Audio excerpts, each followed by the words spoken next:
Good morning. ഒരു 6:30 മണിയായപ്പോൾ ഞാൻ കിച്ചണിലേക്ക് എത്തിയിട്ടുണ്ട്. ആദ്യം തന്നെ ചായക്കുള്ള വെള്ളം വെച്ചിട്ടുണ്ട്. ഇന്ന് ബ്രേക്ക്ഫാസ്റ്റിന് ഇഡ്ഡലിയാണ് ഉണ്ടാക്കുന്നത്. ഒരു ഹെൽത്തി ആയിട്ടുള്ള ഇഡ്ഡലിയും അതുപോലെ തക്കാളി ചട്നിയും കൂടെയാണ് ഉണ്ടാക്കുന്നത്.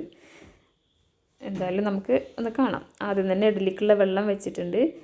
ഞാൻ റൈസ് കുക്കറിലാണ് മാവിനുള്ളത് വെച്ചിട്ടുള്ളത്, ഇഡ്ഡലി മാവ് വെച്ചിട്ടുള്ളത്. അതിൽ നന്നായിട്ട് പൊങ്ങി വന്നിട്ടുണ്ട് കേട്ടോ. അപ്പോൾ ഈ തണുത്ത കാലാവസ്ഥയിൽ പൊങ്ങി വരാനൊക്കെ നല്ലതാണ് ഇങ്ങനെ വെച്ചാൽ. അപ്പോൾ ഇത് എങ്ങനെ ഉണ്ടാക്കുന്നത് വെള്ളം തിളച്ച് വന്നപ്പോൾ കേട്ടോ, ഇഡ്ഡലി തട്ടിൽ ഓരോന്നായിട്ടുള്ള ഇഡ്ഡലിയാണ് മാവ് ഒഴിച്ച് കൊടുക്കുന്നുണ്ട്. നന്നായിട്ട് പൊങ്ങി വന്നിട്ടുണ്ട് കേട്ടോ. സോഡാപ്പൊടി ഒന്നും ഇട്ടിട്ടില്ല, അല്ലാതെ തന്നെ നന്നായിട്ട് പൊങ്ങി വന്നിട്ടുണ്ട്. അപ്പോൾ ചായക്കുള്ള വെള്ളം തിളച്ചിട്ടുണ്ടായിരുന്നു, അത് പൊടിയൊക്കെ ഇട്ടിട്ട് തീ ഓഫ് ചെയ്തിട്ടുണ്ട്. ഇഡ്ഡലി തട്ട് ഓരോന്നായിട്ട് വെച്ച് മാവ് ഒഴിച്ച് കൊടുക്കുന്നുണ്ട്. അങ്ങനെ 3 തട്ടിലാണ് ഇഡ്ഡലി ഉണ്ടാക്കുന്നത്. മക്കൾക്ക് 2 പേർക്കും പനി ആയതുകൊണ്ട് തന്നെ അവർ വല്ലാതൊന്നും ഇപ്പോൾ കഴിക്കും. 4ാമത്തെ തട്ട് വെച്ച് കൊടുത്തിട്ട് 3 തട്ടിൽ മാത്രമാണ് ഉണ്ടാക്കുന്നത്. അതായത് നാടൻ കോഴിയുടെ മുട്ടയാണ്, ഉമ്മ വീട്ടിൽ നിന്ന് വന്നപ്പോൾ കൊണ്ടുവന്നതാണ്. അപ്പോൾ ആദ്യം ഓയിലൊന്ന് തടവി കൊടുത്തിട്ട് ശേഷം മുട്ട ഡയറക്റ്റായിട്ട് ഇതിലേക്ക് പൊട്ടിച്ചു വയ്ക്കുക. ശേഷം അതിന് മുകളിൽ കുറച്ച് ഉപ്പും കൂടെ ഒന്ന് തടവി കൊടുക്കുന്നുണ്ട്. ഒരു പിഞ്ച് ഉപ്പ് എടുത്തിട്ട് ഒരു നുള്ളു മാത്രം ഉപ്പ് എടുത്തിട്ട് അതിൻ്റെ മുകളിലൂടെ ഇട്ട് കൊടുക്കുക. എന്നിട്ട് ആവിയിൽ അടച്ചു വെച്ചിട്ട് ആവിയിൽ വേവിച്ചിട്ട് നമുക്ക് അങ്ങനെ വെന്ത് കിട്ടും. ചായയിൽ പഞ്ചസാര ഇടാൻ മറന്നു പോയിട്ടുണ്ടായിരുന്നു കേട്ടോ. സാധാരണ ഞാൻ വെള്ളം വെക്കുമ്പോൾ ഇടാറുണ്ട്. ചായയൊക്കെ അവിടെ ആയിട്ടുണ്ട്, ഇഡലി അങ്ങനെ വെന്തുകൊണ്ടിരിക്കുന്നുണ്ട്. ഇതിലേക്ക് ഉണ്ടാക്കുന്നത് ഒരു തക്കാളി ചട്നിയാണ്. സിമ്പിളായിട്ടുള്ളൊരു തക്കാളി ചട്നിയാണ്, തക്കാളി ചമ്മന്തി എന്ന് വേണമെങ്കിലും പറയാം. നല്ല സിമ്പിളാണ്, അതുപോലെ ഈസിയാണ്. ആ സമയത്ത് ഞാൻ 1/2 ഗ്ലാസ് ചായ എടുത്ത് കുടിക്കുന്നുണ്ട്. ഇത് വേവുന്ന സമയം കൊണ്ട് ഒന്ന് കുറച്ച് ചായയൊക്കെ കുടിച്ചൊന്ന് റിലാക്സ് ചെയ്ത് അവിടെ ഇരിക്കുകയാണ്. അങ്ങനെ ഇഡ്ഡലിത്തട്ടിൻ്റെ ആവിയൊക്കെ വരുന്നുണ്ട്. ഒരു 10 മിനിറ്റ് വെക്കണം കേട്ടോ, കുറച്ച് സമയം ഒന്ന് വെക്കണം. ആ സമയം കൊണ്ട് നമുക്ക് തക്കാളി ചട്നിയും കൂടെ ഉണ്ടാക്കിയെടുക്കാം. അങ്ങനെ പാൻ അടുപ്പത്ത് വെച്ചിട്ടുണ്ട്, അതിലേക്ക് കുറച്ച് വെളിച്ചെണ്ണ ഒഴിച്ചു. അതിലേക്ക് ഒരു സവാള അതുപോലെ ഒരു തക്കാളിയും കൂടെ കട്ട് ചെയ്തിട്ടിടാം. ചെറുതായിട്ട് കട്ട് ചെയ്യൊന്നും വേണ്ട, വലിയതാക്കിയിട്ട് കട്ട് ചെയ്തിടാം. സിമ്പിളാണിത്. 2 വെളുത്തുള്ളിയും കൂടെ ഇട്ടിട്ടുണ്ട് കേട്ടോ. അതുപോലെ സവാള കട്ട് ചെയ്തിട്ടു. നന്നായിട്ട് വഴറ്റൊന്നും വേണ്ട, നന്നായിട്ടൊന്ന് ചൂടാക്കിയിട്ട് എടുത്താൽ മതി. എണ്ണയിലിട്ട് തക്കാളി ഡയറക്റ്റ് ഇട്ട് കൊടുക്കാം. ഇതിലേക്ക് കുറച്ച് മുളക് പൊടി, മഞ്ഞൾപ്പൊടിയും അതുപോലെ ആവശ്യത്തിലുള്ള ഉപ്പും മാത്രം മതി. നന്നായിട്ട് ഇളക്കണം. ഈ റെസിപ്പി എനിക്ക് യൂട്യൂബിൽ നിന്ന് കിട്ടിയതാണ്. അപ്പോൾ ഞാൻ വിചാരിച്ചിരുന്നു അത്ര ടേസ്റ്റ് ഒന്നും ഉണ്ടാവില്ലെന്ന്, പക്ഷേ ഉണ്ടാക്കിയൊക്കെ നന്നായിട്ട് ഇഷ്ടപ്പെട്ടു. ഇഡ്ഡലിക്ക് നല്ല കോമ്പിനേഷനാണ്. അതുപോലെ ദോശൻ്റെ കൂടെയും ഒക്കെ ഞാനിപ്പോൾ ഇടയ്ക്ക് കറി ഉണ്ടാക്കും. അപ്പോൾ എന്നോട് പറയാറുണ്ട് മതി ഇതിനി നിർത്തിക്കോ എന്ന് പറയാറുണ്ട്. പക്ഷേ നല്ല ടേസ്റ്റാണ് കേട്ടോ. അതെ, അപ്പോൾ ആ സമയം കൊണ്ട് നമ്മുടെ ഇഡ്ഡലി വെന്ത് വന്നിട്ടുണ്ട്. നമുക്ക് കുക്കർ ഒന്ന് തുറന്ന് നോക്കാം. മുട്ടയൊക്കെ നന്നായി വെന്തിട്ടുണ്ട്. ഇഡ്ഡലിയും അതുപോലെ നന്നായിട്ട് വെന്തിട്ടുണ്ട്. നല്ല സോഫ്റ്റ് ആയിട്ട് തന്നെ കിട്ടിയിട്ടുണ്ട്. ഇതെങ്ങനെ ഹെൽത്തി ആയിട്ടുള്ള ഈ ഇഡ്ഡലിയുടെ മാവ് എങ്ങനെയാണ് ഉണ്ടാക്കുന്നതെന്ന് നോക്കാം. ആദ്യം തന്നെ 2 കപ്പ് പച്ചരി എടുത്തിട്ടുണ്ട്. നന്നായിട്ട് കഴുകിയിട്ട് ഒരു പാത്രത്തിലോട്ട് ഇട്ട് കൊടുക്കാം. അതുപോലെ പിന്നെ അതിലേക്ക് ആവശ്യമായിട്ടുള്ളത് 1 ഗ്ലാസ് രാഗിയാണ് എടുത്തിട്ടുള്ളത്. ഒരു 3/4 ഗ്ലാസ് രാഗി എടുത്തിട്ടുണ്ട്. അപ്പോൾ അതും നന്നായിട്ട് കഴുകിയിട്ട് ഇതിലേക്ക് ഇട്ട് കൊടുക്കാം. രാഗി ഞാൻ കുട്ടികൾക്ക് വേണ്ടിയിട്ട് പൊടിക്കാൻ കൊണ്ടുവന്നതാണ്. പക്ഷേ മഴ കാരണം ഉണക്കാൻ പറ്റാത്തതുകൊണ്ട് ഞാനിങ്ങനെ ചെയ്യാറാണ്. അല്ലെങ്കിൽ ചിലപ്പോൾ ഇത് ഒറ്റക്ക് അരച്ചു കൊടുക്കും, അല്ലെങ്കിൽ ഇങ്ങനെ എന്തെങ്കിലും റെസിപ്പി ആക്കിയിട്ട് ചെയ്യും. പിന്നെ എടുത്തിട്ടുള്ളത് ഒരു 1/2 ഗ്ലാസ് കൂടുതൽ ഉഴുന്നാണ്. അതുപോലെ ഒരു 1/4 ഗ്ലാസ്സിൽ കൂടുതൽ പരിപ്പും കൂടെ എടുത്തിട്ടുണ്ട്. ഓറഞ്ച് കളർ പരിപ്പാണ് കേട്ടോ. പരിപ്പ് നല്ല ഹെൽത്തിയാണല്ലോ. പിന്നെ അതുപോലെ 1 ടീസ്പൂണ് ഉലുവയും കൂടെ എടുത്തിട്ടുണ്ട്. ഇതെല്ലാം നന്നായിട്ട് കഴുകി വൃത്തിയാക്കി ഒരു പാത്രത്തിലിട്ട് അതിലേക്ക് ആവശ്യമായിട്ടുള്ള ഒരു 2 ഗ്ലാസ് വെള്ളം കൂടെ ഒഴിച്ചിട്ട് നമുക്കിത് കുതിർക്കാൻ വെക്കാം. നന്നായിട്ട് സോക്കായിട്ട് വന്ന ശേഷമാണിത് അരച്ചെടുക്കേണ്ടത്. ഒരു 4 to 5 മണിക്കൂർ നമ്മളിത് സോക്ക് ചെയ്ത് വെക്കണം. കഴുകി വൃത്തിയാക്കിയിട്ട് തന്നെ ഇങ്ങനെ വെക്കണം കേട്ടോ. എന്താണെന്ന് വെച്ചാൽ ഈ വെള്ളത്തിലാണ് നമ്മൾ ഇനി ആട്ടാൻ പോകുന്നത്. അങ്ങനെ ഒരു 5 മണിക്കൂറിന് ശേഷം ഇത് തുറന്ന് നോക്കിയപ്പോൾ ഇത് നന്നായിട്ട് സോക്കായി വന്നിട്ടുണ്ട്. ഇനി ഇത് ഈ വെള്ളത്തോട് കൂടി തന്നെ മിക്സിയുടെ ജാറിലേക്ക് ഇട്ട് നന്നായിട്ട് അരച്ചെടുക്കണം. കുറച്ച് ചോറും കൂടെ ചേർക്കുന്നുണ്ട്, അതായത് ഒരു 2 തവി ചോറും കൂടെ ഇതിലേക്ക് ചേർക്കുന്നുണ്ട്. അത് നമുക്ക് മിക്സിയിലിട്ട് നന്നായിട്ടൊന്ന് അരച്ചെടുക്കാം. ഇങ്ങനെ ചെയ്താൽ, അതായത് ആ വെള്ളത്തിൽ തന്നെ ഇട്ട് ഇത് അരച്ചെടുത്താൽ നന്നായിട്ട് പൊങ്ങി വരാറുണ്ട്. ഏത് തണുപ്പ് കാലാവസ്ഥയിലും നമുക്ക് ഇതേപോലെ ചെയ്യാൻ പറ്റും. ചെയ്താൽ നന്നായിട്ട് പൊങ്ങി വരും. ഞാനിത് എടുത്തത് ഒരു മഴയുള്ള ദിവസമായിരുന്നു, എന്നിട്ടും നന്നായിട്ട് പൊങ്ങി വന്നിട്ടുണ്ടായിരുന്നു. ഞാൻ സോഡാപ്പൊടി ഒന്നും ചേർത്തിട്ടില്ല, ഈസ്റ്റും ഒന്നും ചേർത്തിട്ടില്ല, എന്നിട്ടും നന്നായിട്ട് പൊങ്ങിയിട്ടുണ്ടായിരുന്നു. ബാക്കിയുള്ള മിക്സും അതിലേക്ക് 2 തവി ചോറും കൂടെ ഇട്ടിട്ട് അതും കൂടെ ഒന്ന് അരച്ചെടുക്കുന്നുണ്ട്. അതിലേക്ക് 2 കപ്പ് വെള്ളമാണ് ഇതിലേക്ക് ടോട്ടലായിട്ട് ആവശ്യമായിട്ട് വന്നത്. ഞാനെടുത്ത ഈ അളവിന് നമുക്ക് 2 ഗ്ലാസ് വെള്ളമാണ് ആവശ്യമായിട്ടുള്ളത്. അത് കറക്റ്റായിട്ട് ഞാൻ ഒഴിച്ചത് കറക്റ്റായിരുന്നു. അങ്ങനെ ഇതും കൂടെ അരച്ചിട്ട് ഒരു പാത്രത്തിലേക്ക് മാറ്റിയിട്ട് ഒന്ന് നന്നായിട്ടൊന്ന് ഇളക്കി കൊടുക്കണം. ആവശ്യത്തിനുള്ള ഉപ്പും കൂടി ഇട്ടിട്ട് നന്നായിട്ട് ഇളക്കിയ ശേഷമാണ് നമ്മളിത് വെയിറ്റ് ചെയ്യാൻ വെക്കുന്നത്. ഒരു 6 to 8 മണിക്കൂർ വരെ വെയിറ്റ് ചെയ്യാൻ വെക്കണം. അതിന് കണ്ട് നമ്മൾ അരച്ചെടുക്കണം. അപ്പോൾ രാത്രി ഒരു 9 മണിക്കോ 8 മണിക്കോ ഒക്കെ അരച്ച് വെച്ചാൽ മതി. അപ്പോൾ നമുക്ക് രാവിലെ ഒരു 6 മണിയൊക്കെ ആകുമ്പോൾ ഉപയോഗിക്കാമല്ലോ. അങ്ങനെ അരച്ചത് പാത്രത്തിലേക്ക് മാറ്റിയിട്ടുണ്ട്. ഇനി ഇത് റെസ്റ്റ് ചെയ്യാൻ വെക്കുന്നത് റൈസ് കുക്കറിൻ്റെ പാത്രത്തിലാണ്. അങ്ങനെ വെച്ചാൽ നമുക്കിത് അങ്ങനെ അത് തണുപ്പൊന്നും ഏൽക്കാതെ അത് ആ ചൂടിൽ അങ്ങനെ കിടക്കുന്നത് കൊണ്ടാവും നന്നായിട്ട് പൊങ്ങി വരാറുണ്ട്. ഞാനിങ്ങനെ തന്നെയാണ് ചെയ്യാറുള്ളത്. അല്ലെങ്കിൽ നമുക്കിത് ഓവനിലും റെസ്റ്റ് ചെയ്യാൻ വെക്കാം.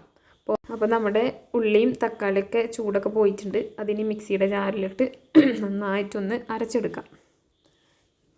അരച്ചെടുത്ത ശേഷം ഒന്ന് കടുക് പൊട്ടിച്ച് താളിച്ചെടുക്കുക. അപ്പോൾ നമ്മുടെ കറി റെഡിയായി. അതുപോലെ ഇഡലിയും കൂടെ റെഡി ആയിട്ടുണ്ട്.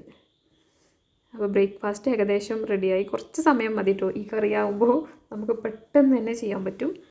ഈ കറി ഉണ്ടാക്കിയാൽ മക്കളും കഴിക്കൂട്ടോ. അവർക്കും ഇത് നല്ല ഇഷ്ടമാണ്. അത്ര മസാലക്കറിയൊന്നും അല്ലാത്തതുകൊണ്ട് തന്നെ മക്കളും കൂടെ കഴിക്കാറുണ്ട്. അങ്ങനെ ഇന്നത്തെ ബ്രേക്ക്ഫാസ്റ്റ് റെഡി ആയിട്ടുണ്ട്. ഓരോ പണികളും നമ്മൾ പെട്ടെന്ന് ഒരു പ്ലാനിൽ അങ്ങനെ ചെയ്തു പോയാൽ മതി. അതുപോലെ തന്നെ ഓരോ പരക്കുന്ന പാത്രങ്ങൾ അപ്പോൾ പെട്ടെന്ന് തന്നെ ക്ലീൻ ചെയ്താൽ നമുക്ക് ജോലിഭാരം നന്നായിട്ട് കുറഞ്ഞിട്ടും. ഒരുപാട് കൂട്ടിയിട്ട് അങ്ങനെ പാത്രം കഴുകാൻ നിൽക്കരുത്. നമ്മളപ്പം തന്നെ പെട്ടെന്ന് തന്നെ എല്ലാം ചെയ്ത് തീർത്താൽ മതി. ചൂട് പോയ ശേഷം മാത്രമേ ഇഡ്ഡലി തട്ടുന്ന് മാറ്റാൻ പറ്റുള്ളൂ. അല്ലെങ്കിൽ ഒട്ടിപ്പിടിക്കും. എനിക്കൊരു അബദ്ധം പറ്റിയിട്ടുണ്ട്. അതുകൊണ്ടാണ് പറയുന്നത്. അപ്പോൾ ചൂട് പോകാൻ വേണ്ടിയിട്ട് വെയിറ്റ് ചെയ്യുക. അപ്പോൾ ചൂട് പോയ ശേഷം നമ്മൾ എടുത്താൽ മതി. അപ്പോൾ നമുക്ക് സിമ്പിളായിട്ട് ഒട്ടിപ്പിടിക്കാതെ തന്നെ കിട്ടും. അതുപോലെ മുട്ട നമ്മൾ ചെയ്യുന്നത് ഉപ്പിട്ടിട്ടുണ്ടല്ലോ, പിന്നെ മുളക് പൊടിയും കുറച്ച് മഞ്ഞൾപ്പൊടിയും കൂടെ ചേർത്തിട്ട് ജസ്റ്റ് ഒന്ന് എണ്ണയിലിട്ടൊന്ന് ഫ്രൈ ചെയ്തെടുക്കുകയാണ് ചെയ്യുന്നത്. അപ്പോൾ മക്കൾക്ക് വേണ്ടി കുറച്ച് മുളക് പൊടി ഇട്ടിട്ടാണ് ചെയ്തത്. ബാക്കി രണ്ടും കുറച്ച് കൂടുതൽ മുളക് പൊടി ഇട്ടിട്ട് അങ്ങനെയാണ് ചെയ്തത്. നല്ല ടേസ്റ്റിയാണ് കേട്ടോ. ഇപ്പോൾ ചൂടൊക്കെ പോയ ശേഷം കറി ഞാനൊരു പാത്രത്തിലേക്ക് മാറ്റിയിട്ടുണ്ട്. ഞാനെന്നും ഇങ്ങനെ തന്നെ ചെയ്യാറുള്ളത്. ഉണ്ടാക്കുന്ന പാത്രത്തിൽ നിന്ന് അങ്ങനെ മാറ്റിയിട്ട് അങ്ങനെ വെക്കും.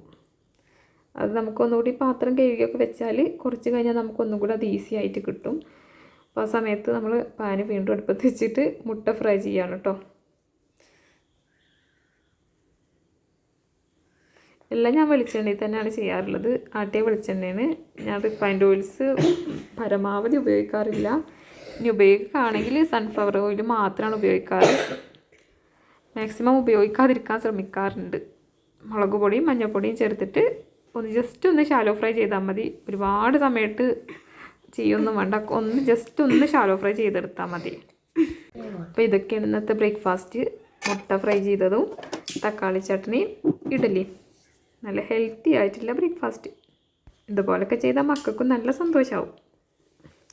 അപ്പോൾ അതുപോലെ ബ്രേക്ക്ഫാസ്റ്റ് ഒക്കെ കഴിഞ്ഞിട്ട് ഞാൻ ക്ലീനിങ്ങൊക്കെ കഴിഞ്ഞിട്ട് പിന്നെ സ്റ്റിച്ചിങ്ങിലേക്ക് പോയിട്ടുണ്ട്. കുറച്ച് അധികം സ്റ്റിച്ച് ചെയ്യാനുണ്ടായിരുന്നു. ഒരു ഡ്രസ് കോഡിനേക്കുള്ളതാണ്. ഒരു 3 പീസ് ഷറാറാണ്, ചെറിയ മക്കൾക്കുള്ളതാണ്.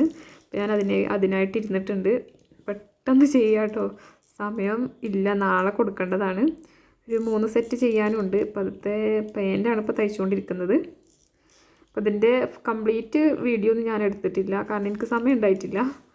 കട്ടിങ്ങും സ്റ്റിച്ചിങ്ങും ഒന്നും എടുത്തിട്ടില്ല. ഞാൻ ചെറുതായിട്ട് അതിൻ്റെ ഒരു ഭാഗം മാത്രം കാണിച്ചിട്ടേ ഉള്ളൂ. എനിക്കിങ്ങനെ വെറൈറ്റി ആയിട്ടുള്ള ഡ്രസ്സുകളൊക്കെ തയ്ക്കണത് നല്ല ഇഷ്ടമാണ് കേട്ടോ. അപ്പോൾ പരീക്ഷണങ്ങളൊക്കെ നടത്താറുണ്ട്. ഹാൻഡ് വർക്ക് അപ്പോൾ പഠിച്ചുകൊണ്ടിരിക്കുകയാണ്. അപ്പോൾ അത് ചെറുതായിട്ടൊക്കെ ചെയ്യും. നന്നായിട്ട് ചെയ്യുന്നില്ല, പഠിച്ചുകൊണ്ടിരിക്കുന്നുണ്ട്. അപ്പോൾ ഞാൻ അടുത്തൊരു വീഡിയോയിൽ അതിൻ്റെ കംപ്ലീറ്റ് കാണിക്കുന്നുണ്ട്. ഇതിൻ്റെ ഔട്ട്ഫിറ്റ് ഞാനിതിൽ കൊടുക്കുന്നുണ്ട്. സ്റ്റിച്ചിങ് വീഡിയോ മാത്രമേ എടുക്കാത്തുള്ളൂ കേട്ടോ. അപ്പോൾ ഇങ്ങനെയാണ് ഇതിൻ്റെ ഔട്ട്ഫിറ്റ് വരുന്നത്. ഇതിൻ്റെ ഒരു ഷോർട്ട് വീഡിയോയും കൂടെ ഞാൻ ഇട്ടിട്ടുണ്ടെന്ന് കണ്ടു നോക്കൂ കേട്ടോ. അപ്പോൾ ഇത് സ്റ്റിച്ച് ചെയ്യുന്നതിൻ്റെ ഇടയിലാണ് എനിക്കൊരു കോൾ വന്നത്, ഗസ്റ്റ് ഉണ്ടെന്ന് പറഞ്ഞിട്ട്. അപ്പോൾ ഞാൻ സ്റ്റിച്ചിങ്ങിൻ്റെ ഔട്ട്ഫിറ്റൊക്കെ ഞാൻ അടുത്ത ദിവസം എടുത്തതാട്ടോ, ഞാനിതിൻ്റെ ഇടയിൽ ഇട്ട് കൊടുത്തത്. അപ്പോൾ ഞാൻ സ്റ്റിച്ചിങ്ങൊക്കെ നിർത്തി പെട്ടെന്ന് കുക്കിങ്ങിലേക്ക് വന്നതാണ്. അവർ അടുത്തെത്തിയിട്ടുണ്ട്, എത്താറായിട്ടുണ്ട്. അപ്പോൾ റൈസ് കുക്കറിൽ വെക്കുന്ന ഒരു കിഡിലൻ ബിരിയാണിയാണ്. അപ്പോൾ ആദ്യം പാൻ അടുപ്പത്ത് വെച്ച് അതിലേക്ക് കുറച്ച് നെയ്യും സൺഫ്ലവർ ഓയിലും അതുപോലെ കുറച്ച് വെളിച്ചെണ്ണയും കൂടെ അയച്ചിട്ടുണ്ട്. അതിലേക്ക് ഒരു സവാള ഇട്ട് വാറ്റിയിട്ടുണ്ട്. സവാള നന്നായിട്ടൊന്ന് വഴണ്ട് വന്ന ശേഷം തക്കാളിയും കൂടെ ചേർക്കുന്നുണ്ട്. ഭയങ്കര ഈസി ആയിട്ട് നമുക്ക് റൈസ് കുക്കറിൽ വെക്കാൻ പറ്റുന്ന അതുപോലെ ടേസ്റ്റി ആയിട്ടുള്ളൊരു റെസിപ്പിയാണിത്. നല്ല ടേസ്റ്റാണ് കഴിക്കാൻ വേണ്ടിയിട്ട്. അതുപോലെ വെളുത്തുള്ളിയും പച്ചമുളകൊക്കെ ചേർത്തിട്ടുണ്ട്. നന്നായിട്ടൊന്ന് വഴറ്റിയെടുക്കുക. ഒരുപാട് മസാല ഒന്നും ചേർക്കുന്നില്ല ഇതിൽ. മഞ്ഞൾപ്പൊടിയും അതുപോലെ ഗരം മസാല, കുരുമുളക് പൊടി, കുറച്ച് ചിക്കൻ മസാല മാത്രം മതി. അപ്പോൾ നന്നായി വഴറ്റിയ ശേഷം മസാലപ്പൊടികളൊക്കെ ചേർത്ത ശേഷം നമ്മളിതിലേക്ക് ചിക്കൻ ഇട്ട് കുറച്ച് സമയം ഒന്ന് വേവിച്ച് വെക്കുക. ഒരുപാട് സമയം വേവിക്കൊന്നും വേണ്ട, കുറച്ച് സമയം ഒന്ന് അത് മസാല ഒന്ന് പിടിക്കാൻ വേണ്ടി മാത്രം ജസ്റ്റ് ഒന്ന് വേവിച്ചാൽ മതി.